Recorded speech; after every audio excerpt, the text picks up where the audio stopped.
imaging for radiotherapy, unfortunately had an emergency, a personal emergency, and could not be with us. However, she did manage to record her lecture and send it to us so that we can show it. So what we will do is we'll show that the video of her lecture, and Marco Pinto, who is a distinguished member of her team, has agreed to field any questions that you may have. So we can proceed with this video. Good afternoon. My name is Katia Parodi from the Ludwig Maximilian University in Munich, and I'm really sorry for not being able to deliver this talk in real time, but you see here my contact information. You can also contact me afterwards, and my colleagues will be also happy to answer questions. So we will talk on future direction in imaging for hadron therapy. But before doing that, I like just to have a couple of disclaimers. First of all, we do have a researcher collaboration license agreement with the company Research Laboratories, and I will show you also a lot of material which is either unpublished or subject to copyright. Therefore, this is really just intended for your personal usage for learning purposes, so shouldn't be used or shared without permission. So imaging has always had a very important role in the entire chain of radiation therapy, although traditionally we were starting with imaging done at a separate department of radiology, and usually the information which is also always still the major information for the patient model is the X-ray computed tomography, which provides the electronic density of the tissue, but due to the poorer soft tissue contrast, is typically complemented by magnetic resonance images. And if available, one can also use nuclear medicine imaging in order to provide additional functional information to complement anatomical information. And this is then used, as mentioned, for identifying the critical structure, the target, and localize the tumor.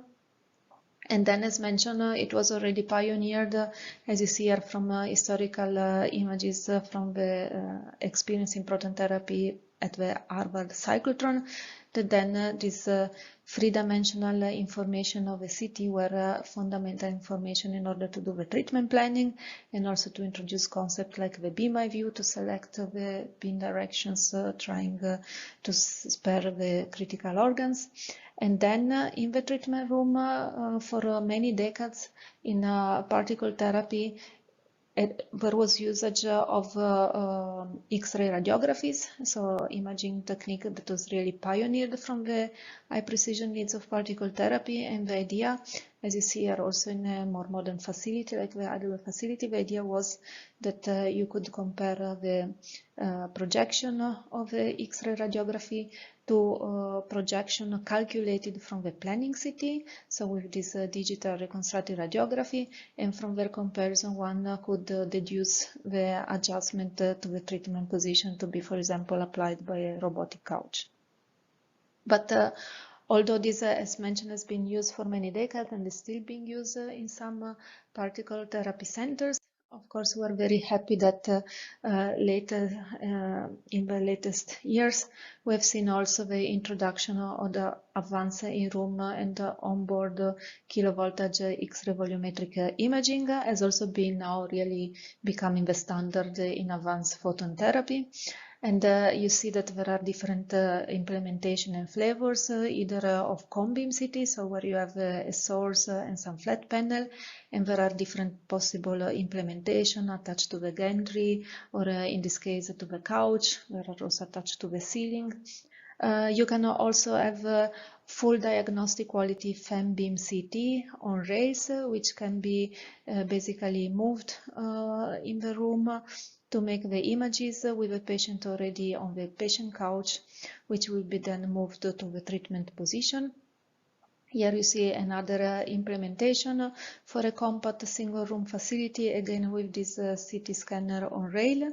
And you may have heard that since there is now increasing interest that for some indication in the upper abdominal region, there could be improvements and also more patient comfort in having the patient in the seated position. That's why there are also these implementation which foresee vertical CT scanner, which can come from the top.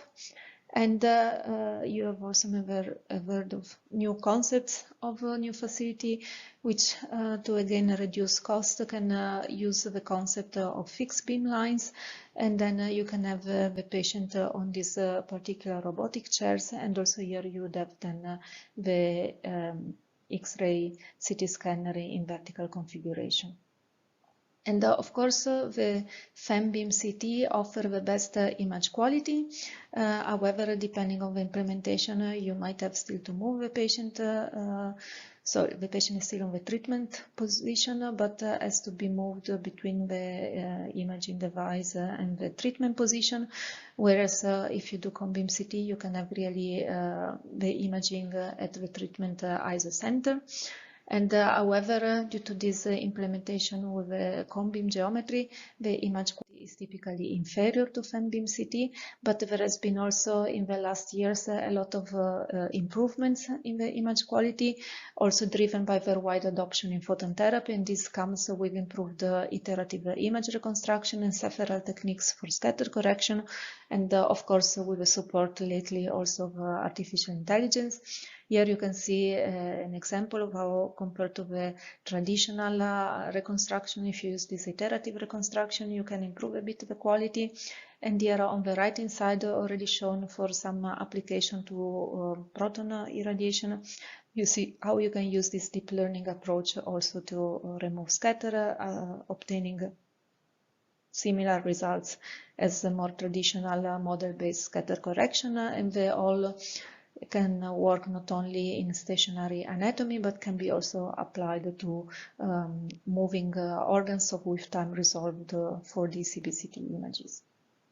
But of course, even if you can improve the quality of X-ray images, they are still limited by their poorer soft tissue contrast. So that's why there would be interest also in particle therapy to get imaging modalities like MRI, which can improve soft tissue contrast, and furthermore, they do not make any additional ionizing radiation, which means they can open the prospects of continuously imaging the patient during the dose delivery, which is of course very attractive for moving organs, because you can get basically representation of the organ motion during the dose delivery.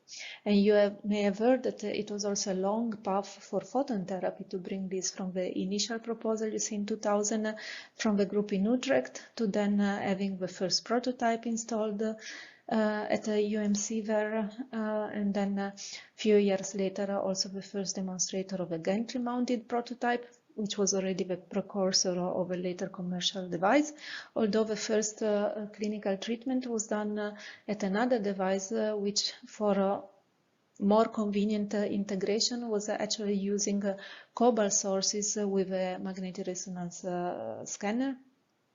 And then you see that 17 years after the initial proposition, there were the first patient treated in Utrecht with really a combined MR-Linac. And there are already now groups active, also in collaboration with company, for the integration of MRI guidance in particle therapy, which could be with such kind of split magnets, really in a gantry configuration, or as I've mentioned in the previous slide, there are increasing interest in considering maybe again a fixed beam line with the patient in seated position, and this could be also very good configuration to integrate some split magnet for MRI guidance. Here you see just an example of the first prototype that was installed in Dresden of a very low field MR scanner with this C shape, so for the opening for the fixed experimental beam line, which however incorporates already scanning magnets. And just the first test with a stationary beam showed that there was no obvious degradation of the image quality of the MRI in presence of the beam, besides some small vertical shift you see in this frequency encoding direction. But for example, in the first test, when switching on the pencil beam scanning, there were ghosting artifacts in the phase encoding direction when the beam was scanned in this horizontal position, meaning the field line of the scanning magnets were parallel to the field line of the MRI scanner. And there were also influences on the beam spot shape from the MRI scanner. So it means that, of course, there is a need of more proper shielding to decouple the fields and also to account for possible fringe fields. And this is work ongoing by several groups which are operating some experimental test benches at different facilities. And of course, there will be also more aspects to address, because the particle in the magnetic field will be deflected. So there are a lot of consideration for the planning, for the dosimetry, and so on and so forth. But this is really exciting work ongoing, so that we expect in the next 5 to 10 years we might be the first prototype reaching the clinic. And what will be the possible workflow of this MR-guided particle therapy facility? Probably at the beginning it will be mainly used like now in photon therapy for online daily adaptive correction, where you can check the anatomy compared to the previous planning scenarios and make a plan of a day. And also you can use the images which are typically only dynamic two-dimensional planes, so-called the 2D scene MRI, to check when the anatomy is the desired position to basically switch on the radiation in this gating scenario. But the long-term goal would be that we would like to move from these, you see these two-dimensional images where you can track the anatomy only in 2D. We would like really to be able to reconstruct over time really the full volumetric information. And this is just an example of work done from colleagues at the University Hospital here in Munich, where you see that against the ground truth time-resolved MRI image to the reconstructed volumetric images resolved in time, deduced from orthogonal to the scene MRI, you see that there were already very promising agreement. And this opens the way that if you could do this conversion from the orthogonal or some specially selected 2D slices to retrieve volumetric information over time. And you could also have some methods, as I will show you in the next slide, to convert these images from the MRI to really CT images, so that you could use for the planning. And in combination with the logged beam records from the accelerator, you could really reconstruct over time the dose being delivered to the patient. And this could open really very exciting perspective. Of course, whenever we want to do this kind of real-time adaptive, speed is a major issue. But it's also here where we see a lot of new opportunities which are enabled by artificial intelligence. For example, you know that a real MRI imaging is constrained in speed, especially by the sampling of the data in the case space, which is typically very slow. But there are the ideas that with complementing with artificial intelligence, you could really use highly undersampled data to still recover good information. And then again, you can also use artificial intelligence to then on these images, which being MRI should have also better soft tissue contrast compared to CT images. You could then, and would be acquired then at the treatment site. You could then use artificial intelligence also for the contouring to track the tumor as well as the organ at risk. And if you want to make the dosimetric calculation, then you need the information typically given by CT. So you can convert the MRI images in a synthetic CT, as you see here an example of a real CT and a synthetic CT generated based on MRI images. And here a similar example, you see the original MRI, the same image was acquired with the CT, and here you see the conversion of the MRI to a pseudo CT, again in this case with this unit, and you see that there are a lot of promising results. Of course, it's still a question how accurate will be these Hounsfield numbers deduced from the MRI images, because for the symmetric calculation we need to be very accurate, but this is a really exciting work ongoing by many groups. And as mentioned, there are also similar activities being put forward in the photon therapy community, so it's a very active research area. But I would like to caution that even if you would have the perfect conversion from MRI images into CT, or if you would have just your CBCT converted with scatter correction to perfect quality of like diagnostic CT images, still there can be some remaining uncertainty from the planning, because the CT images typically depict the electronic density, but for the treatment planning in ion therapy we need the stopping power property of the tissue. So in particular the stopping power of a tissue relative to water, because we characterize very accurately the beam range in water, and then we need to transfer this information to the arbitrary patient tissue. And for this, you may have heard that there is increasing interest in either expanding the applicability of X-ray imaging using some new developments, mostly coming from radiology. For example, dual energy CT, where the idea is that by using different energy spectra to probe the same tissue, you can basically better disentangle the relative electron density and the effective atomic number which enters in the ionization potential, and in turn all these two physical quantity enters the stopping power ratio, as you can see from this equation derived from the beta block formula. And being a mature technology, as mentioned, pioneered in the field of radiology, and meanwhile widely commercially available, it is very interesting option to equip then the treatment planning imaging not with a single energy but with a dual energy CT, because by doing that, instead of making a heuristic calibration as it is done now from the single energy spectra CT, where you really make a general parametrization of mapping Hounsfield numbers into the, so CT numbers into stopping power ratio, you can really do this conversion specific for each individual patient.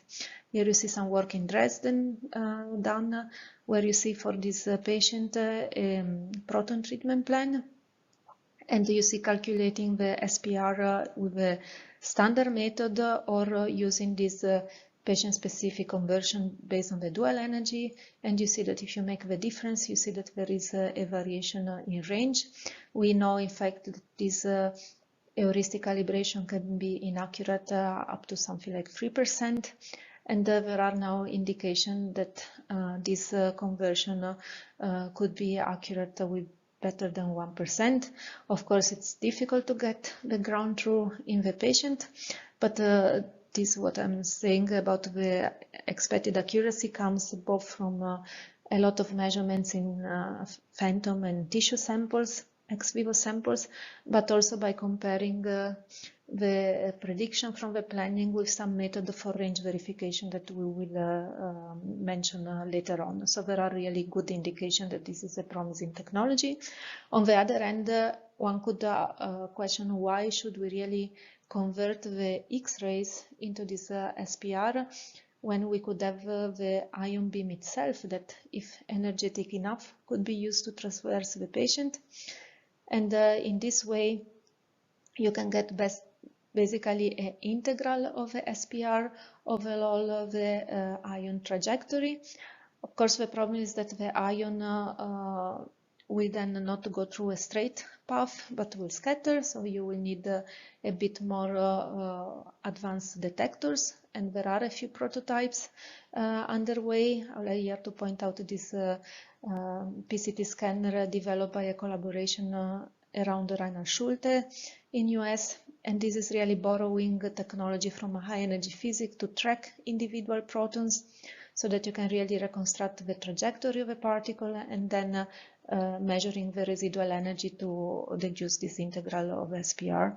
And if you do this for different projection, then you can really get a volumetric distribution of your SPR that can be used for the treatment planning. Is also less sensitive to artifacts, for example, from metal implants.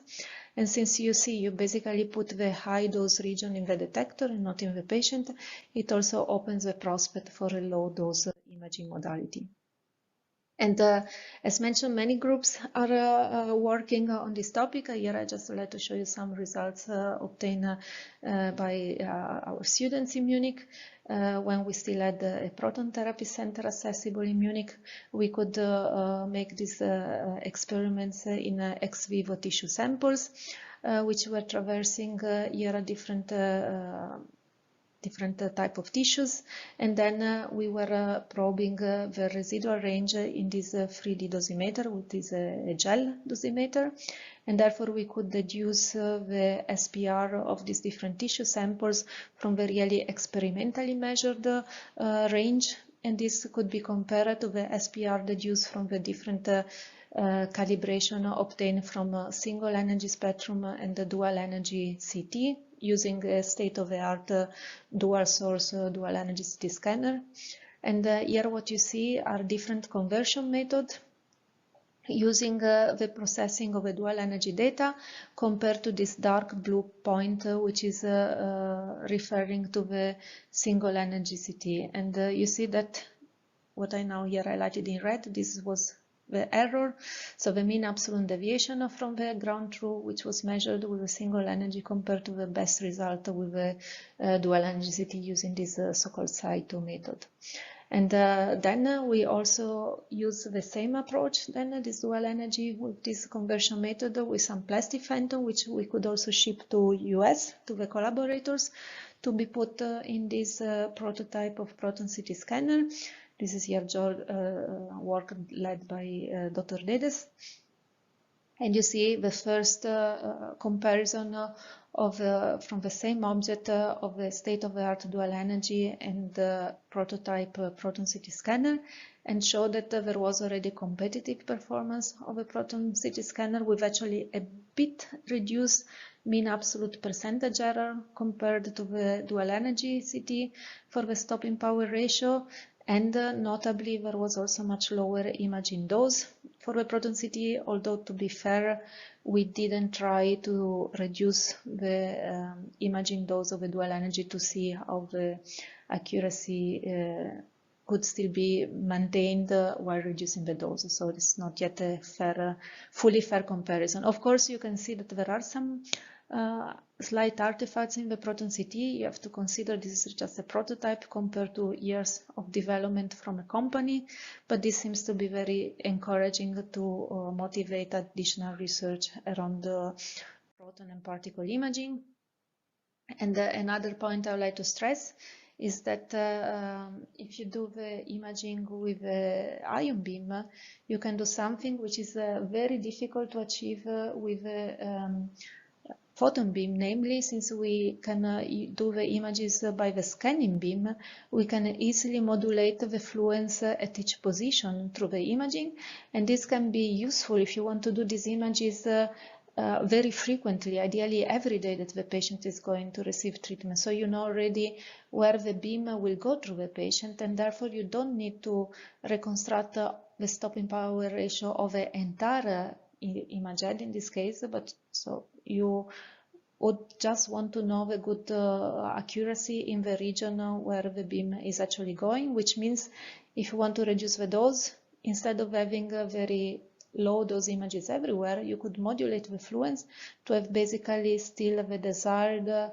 quality in the anatomical region which will be traversed by the beam, where you need reliable SPR values, and you can still keep the dose level and the noise in the image high in the regions outside. And this so-called fluence modulation, which you see here just conceptually illustrated, was also recently experimentally demonstrated with the same prototype PCT scanner I mentioned, and this is very promising to open new perspective of adaptive therapy with this low imaging modality.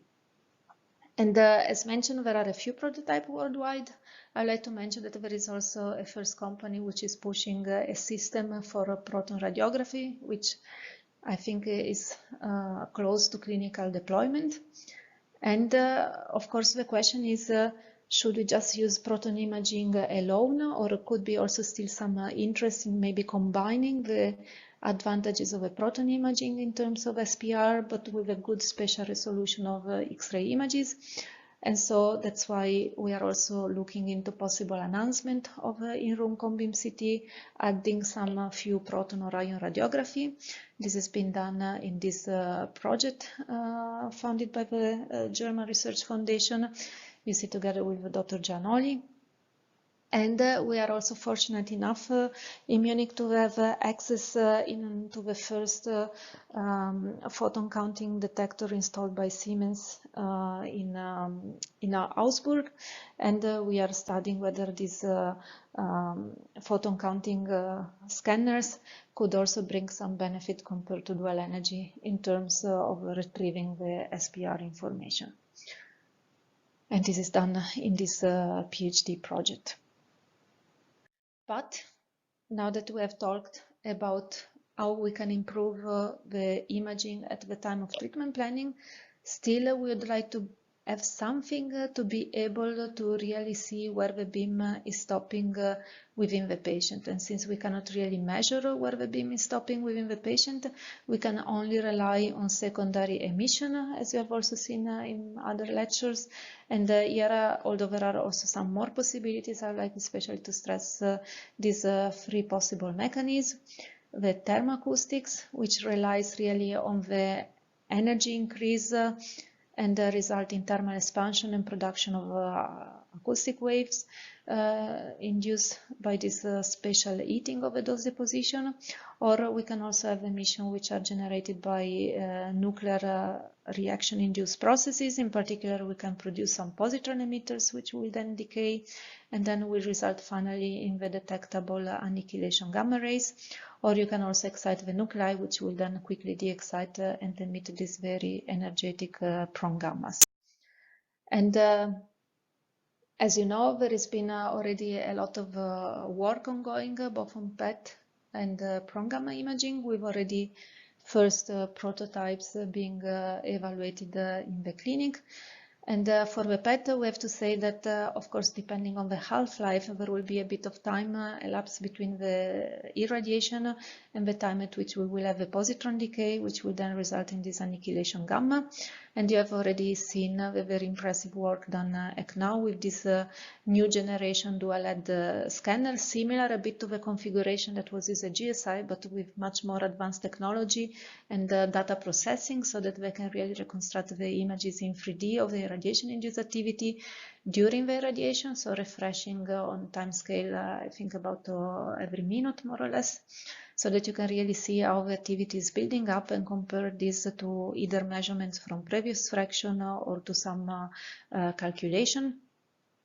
And there are also some groups which are postulating that if with this detector you could also get the signal of a short-lived millisecond emitter, you could even have a quasi-real-time imaging.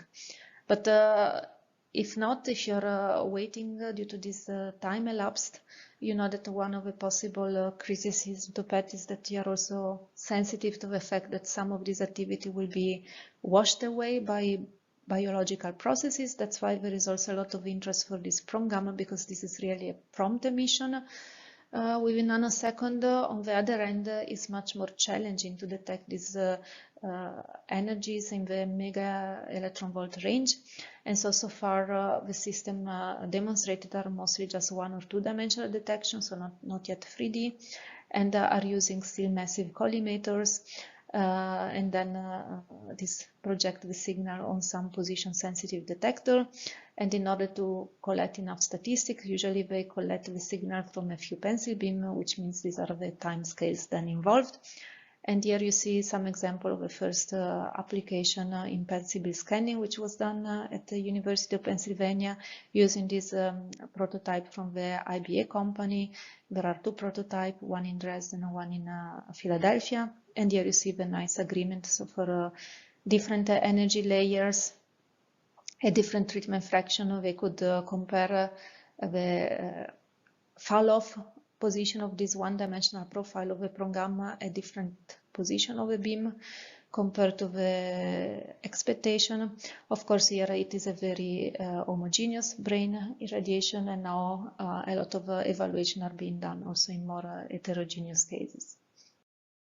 And regardless of which approach you choose, I would like to mention that usually you try to compare your measure signal to some prediction, and often these predictions are based with full-blown Monte Carlo simulation or computational engine independent from the planning system.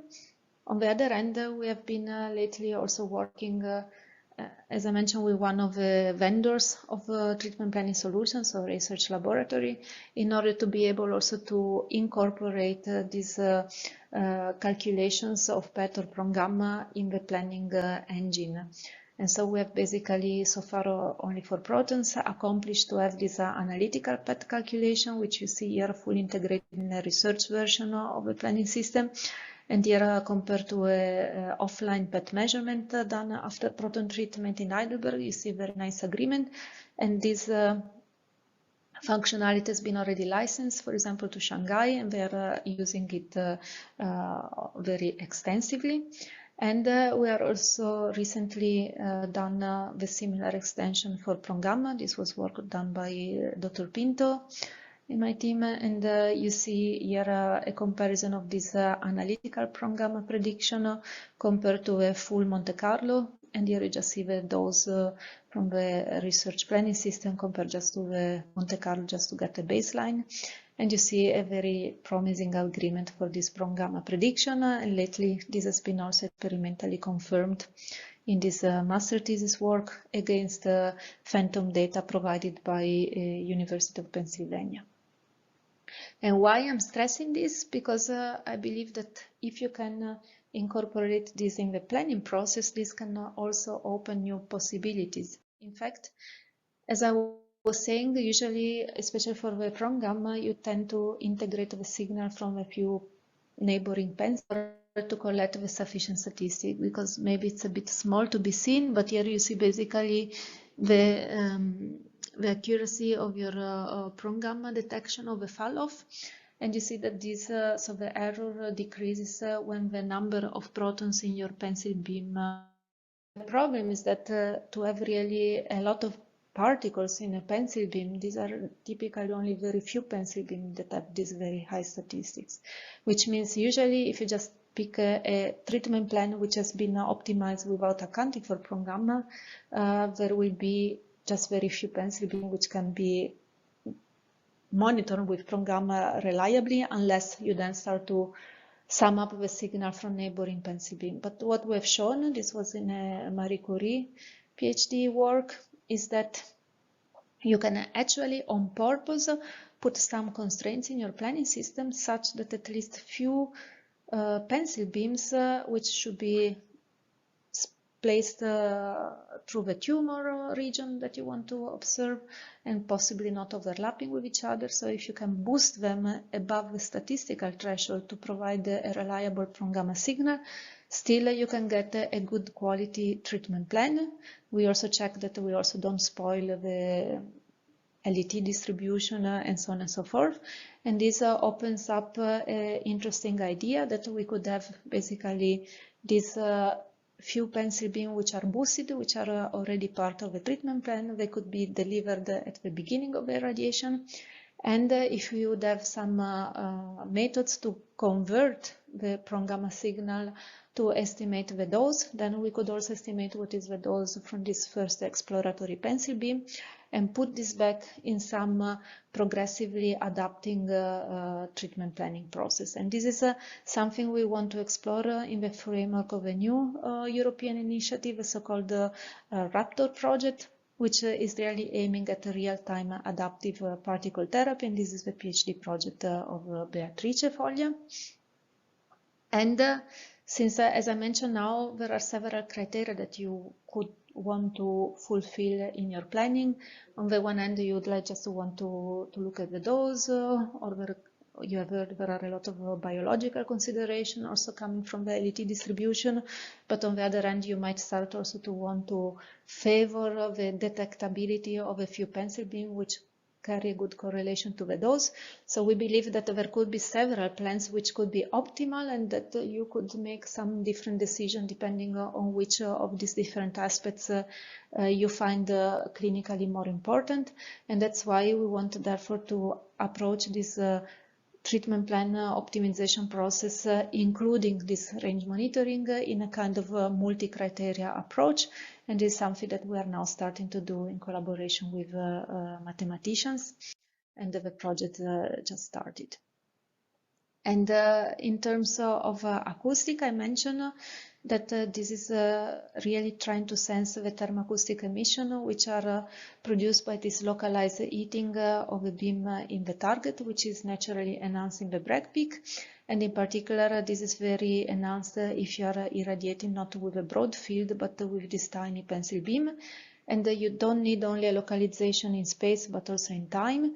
That is why it is very promising technique, especially for this compact single room solution which uses synchrocyclotron, because if you see the strength of the acoustic emission as a function of the pulsing structure, you see that it has this optimum around few microseconds, which is indeed the timing structure of this synchrocyclotron, which has also very enhanced instantaneous current. So this is really to be a accelerator ideal for this technique. And we were fortunate enough to have access to the first installation in Europe, in Nizza, where we could demonstrate, you see, irradiating this water tank and put here an hydrophone. We could demonstrate that from the knowledge of when the beam is coming to the detection of the acoustic wave coming down to this transducer, we could deduce the range, and we could find sub-millimeter accuracy and precision at few gray of those. Actually, with some data processing in a publication under review, we show with a collaboration with some groups, actually work especially pioneered by the military university in Munich. We show that you can even get this kind of agreement with a lower dose level. However, the issue is that the pressure waves are really extremely low amplitude, so just few millipascal, and the frequency range is very low, which means you cannot use off-the-shelf ultrasound instrumentation, but you need typically highly sensitive and broadband transducers. Then is of course also the question what will happen in presence of heterogeneity. So it's clear that it will not work for all the possible anatomical locations. But there are investigation, a lot of simulation, which show that for some location we could still preserve this kind of sub-millimeter range capability.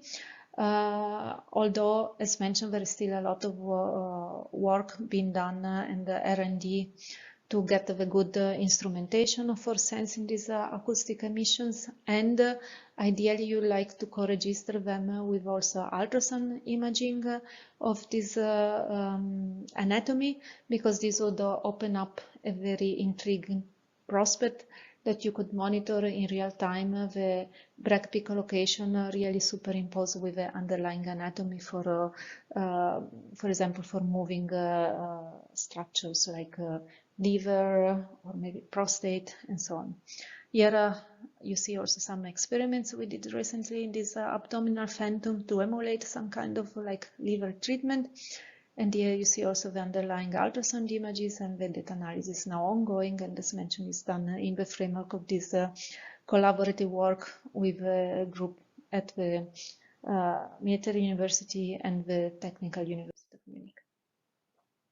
And now the question is, will all these efforts have really some potential of a clinical impact?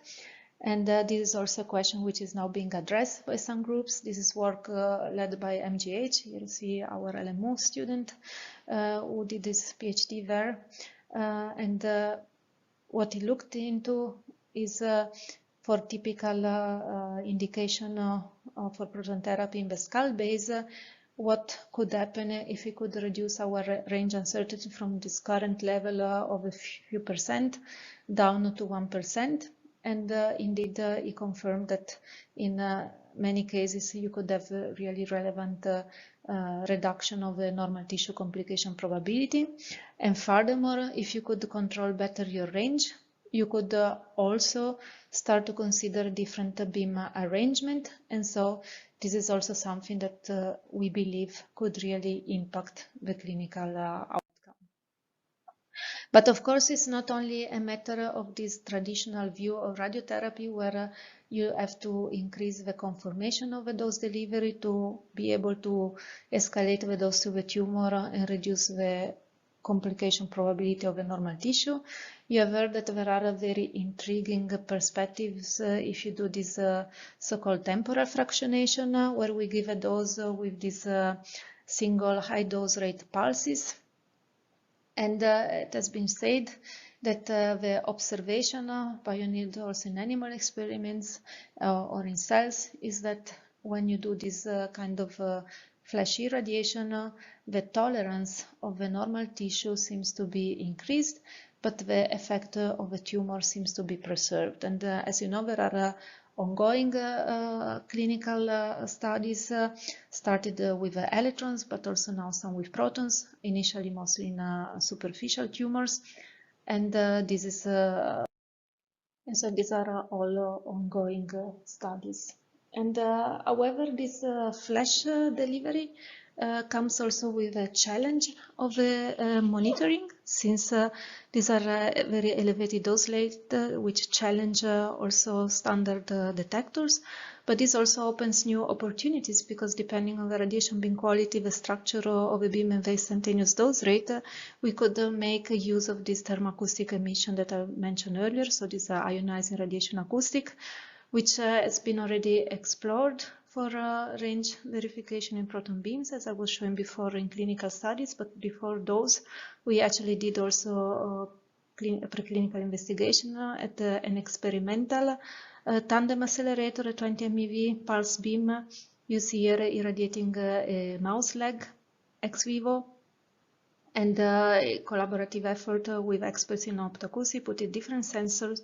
We could either have, in this case, ultrasonography of the mouse leg, or here image the signature of the stopping positions of the beam range of the beam, showed here on a cryo slice of this mouse leg. And this was with protons, but I like also to show the very exciting work from Issam El-Naka group with pulse X-rays, where you see here you can get this nice imaging of the dose delivery superimposed to the ultrasonography of this rabbit irradiation.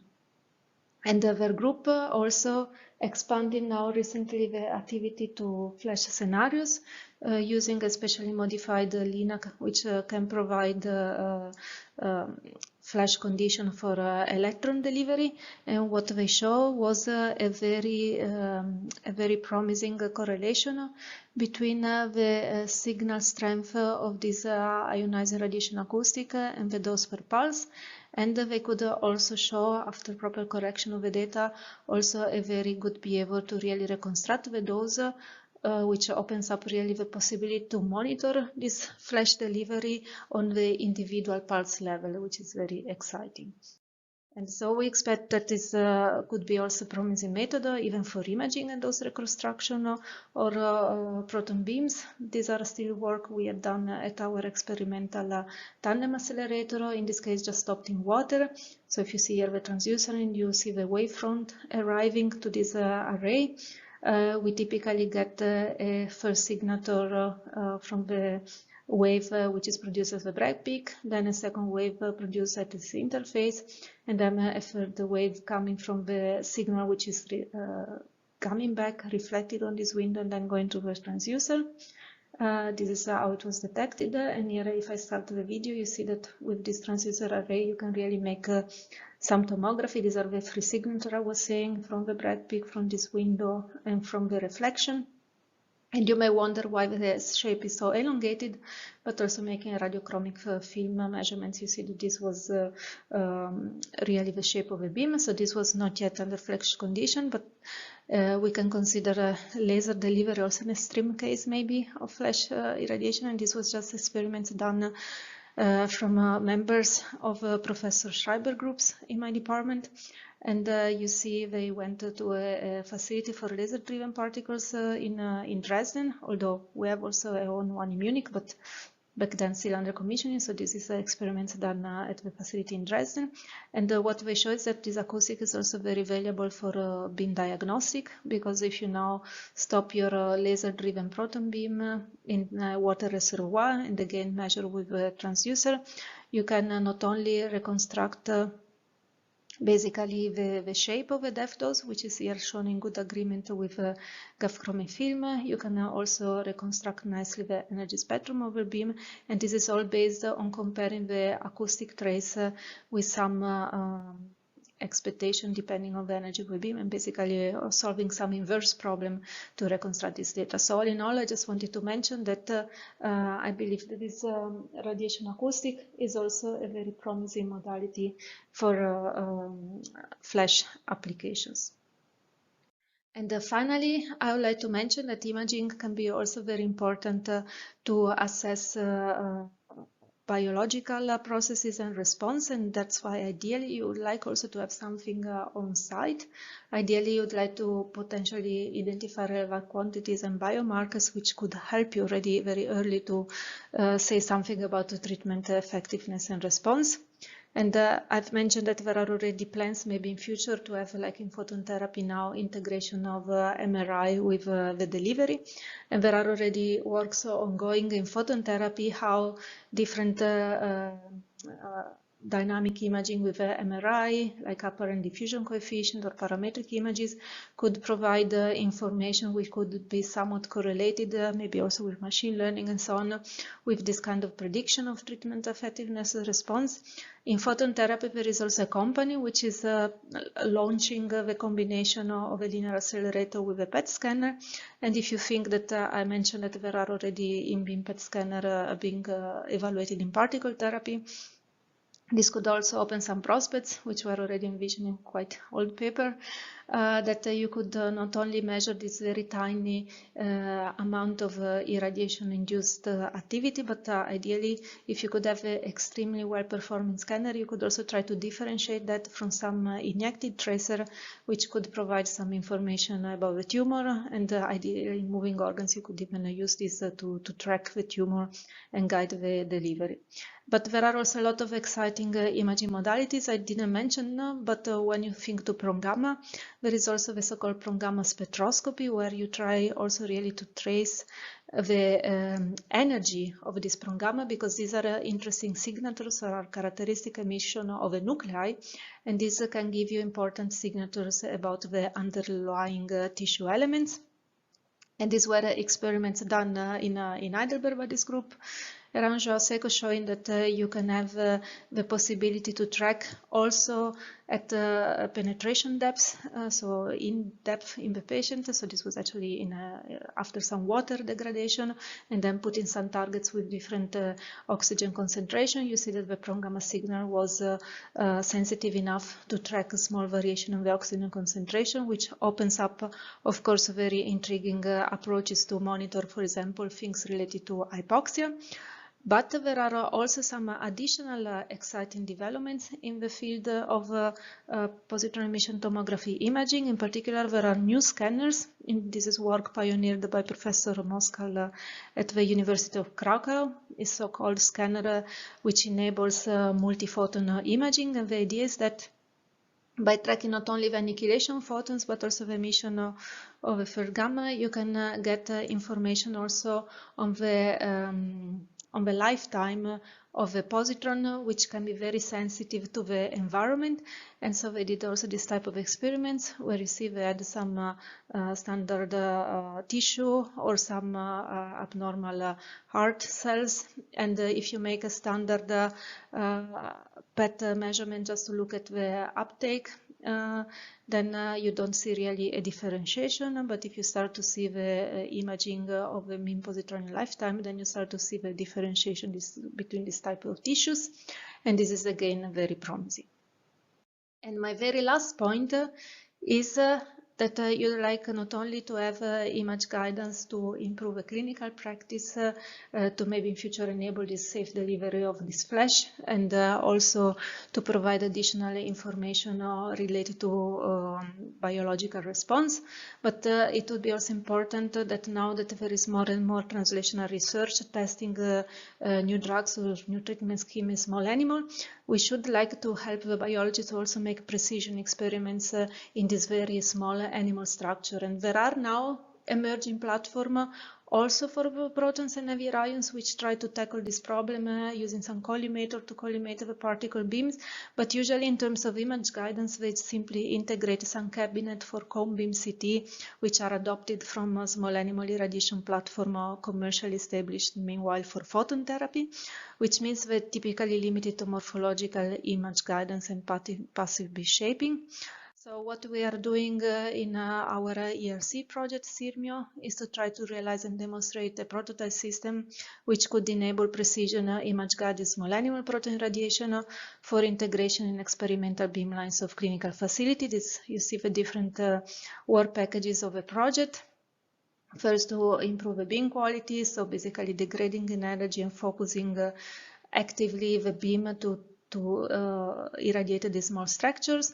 I will not spend time on this, but I would rather say that we are also trying to integrate a different imaging technology to provide innovative image guidance really specific to particle therapy.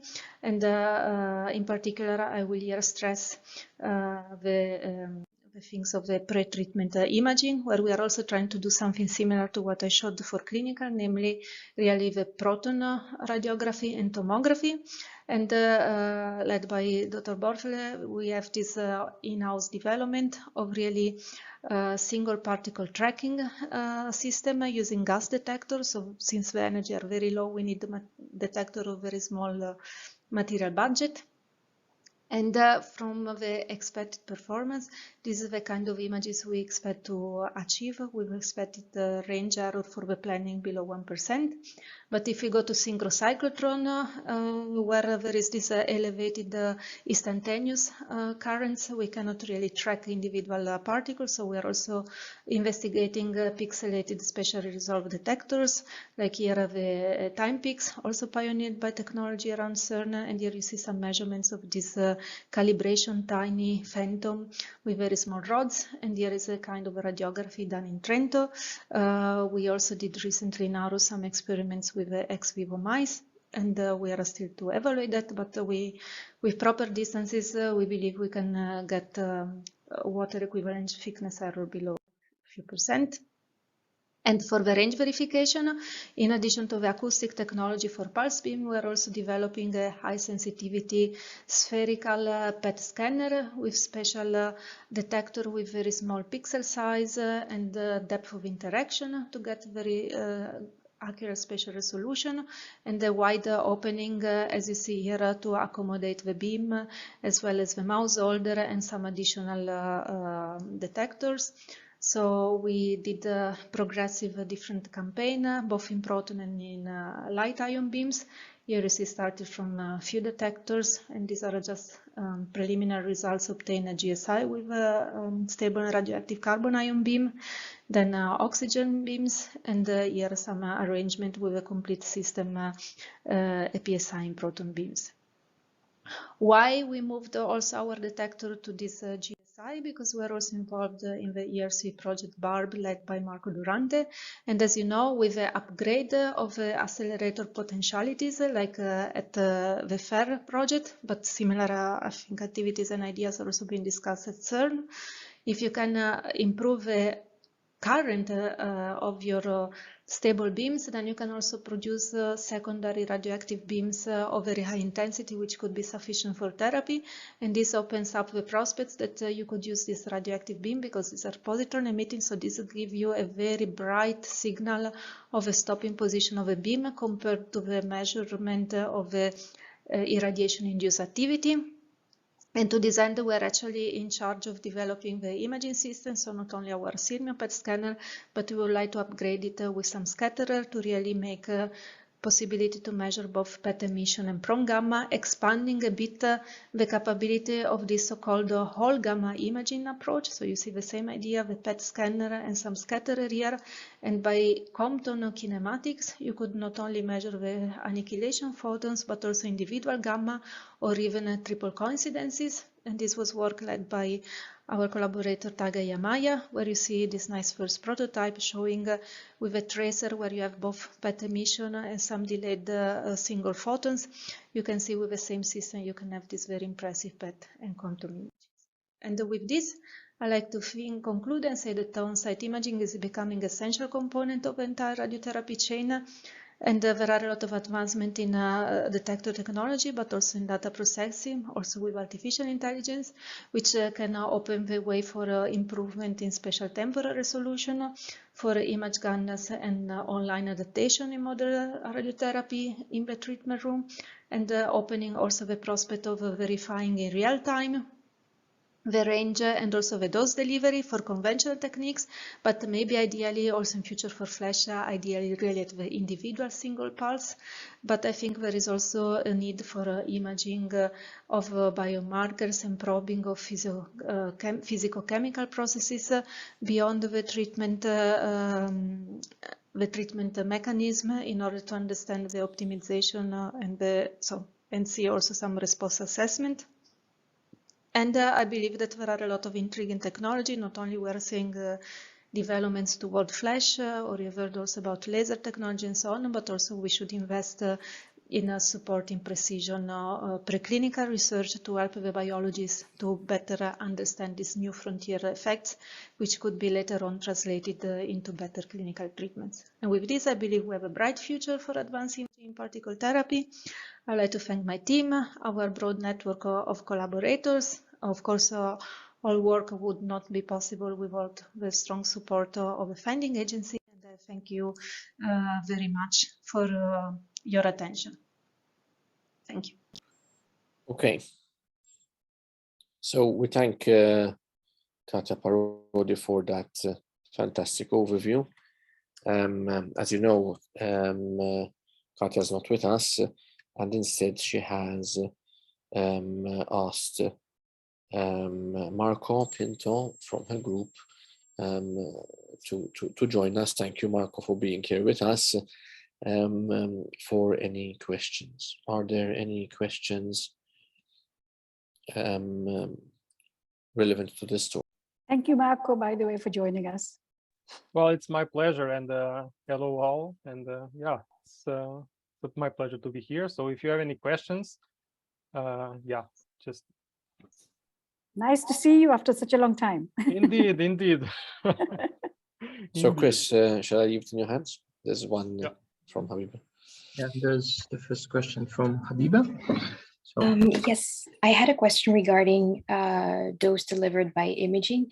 So I know in photon therapy, we're actually trying to take into consideration the doses that's going to be delivered to the patient due to CBCT by different techniques, mostly in-house made, and some included in TPSs for tomotherapy, for example.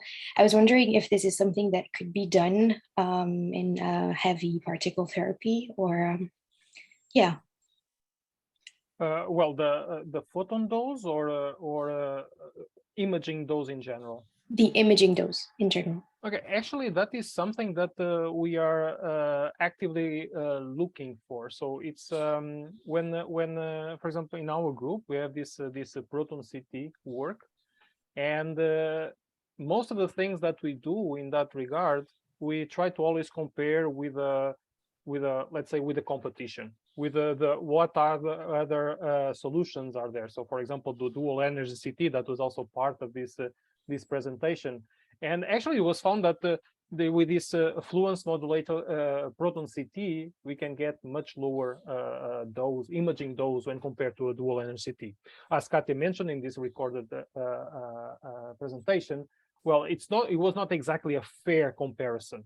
But when comparing the dual energy CT and the proton CT, using the system that we are also working with in collaboration with some US collaborators, but this is something that we always take in consideration when proposing all of these new imaging modalities, that it must be competitive also in terms of imaging dose, because more and more all of this additional dose that is being given to the patients in a daily basis, and also all of this adaptive radiotherapy that assumes that there is some form of imaging every single day, and all of this, the models, the research that is being ongoing for modeling these secondary tumors coming from the radiation. What is the probability of having a secondary tumor in 20 years, in 30 years, or something? So all of this it's kind of a hot topic. There is more and more research on this topic, and so it's something that, when proposing any form of imaging modality, it's something that is always in the back of our minds to assess it. Of course, that then there are modalities like MRI that we don't need to worry about this, but everything that uses some form of ionizing radiation is definitely something that we consider when doing research on this. Great, thank you so much. Welcome. Okay, I guess since we don't see any questions, while we're waiting maybe for some questions to rise, I can ask a question from my side. I was thinking regarding the ion beam transmission imaging. I suppose if we go like heavier in ions, we would get like better spatial resolution because of decreased scattering. But I think I've read also that once you go heavier, also the imaging dose a bit increases, and it gets just harder to reconstruct and construct the detectors themselves because of the fragmentation. So is there sort of the optimum ion for ion transmission imaging? Well, I have to say that definitely that is not my expertise. But yes, everything you said, it's true. So we have the problems with the heavier ions to do imaging with. In theory, indeed, we could lead potentially to better quality in terms of the image quality, because we have less scattering, so they go straight or more straight. So we have less problems in assessing what is the path of the ion inside of the patient. But on the other end, all of the instrumentation, the detectors, will be considerably more, complex, demanding. And yes, one cannot forget the fragmentation, that then all the noise, the background that we would have from all of this fragmentation that is happening, you would have an impact on the image. So what is being actively done quite a lot is to explore the potentialities of the helium. So you have it's kind of, I would not say that is in between like protons and carbon ions, but helium ions is it's heavier than the protons. So in terms of scattering, it offers some advantages when compared to protons, but at the same time, it does not have, some of the disadvantages of the carbon ions in terms of fragmentation, in terms of RBE considerations. What is then the effects of these ions crossing the patient? So what is the biological effects of having the ions crossing the patient? So I would, in my non-expert opinion, if someone would look for something else from protons, I would probably bet on helium to improve a bit this ion imaging. Okay, thank you. We have a question from Matthias. Yes, also regarding the dose when you perform a proton CT or proton radiography, can you put a number on it? How much sieverts or how much micrograys or something you get when you, for example, irradiate a head, or if you scan a head, or a factor, which is something like that? So that just a rough estimate would be enough. Well, actually, it's a good coincidence that you're asking this, because yesterday there was a special talk at my institute, and it was exactly the person that is working on this proton city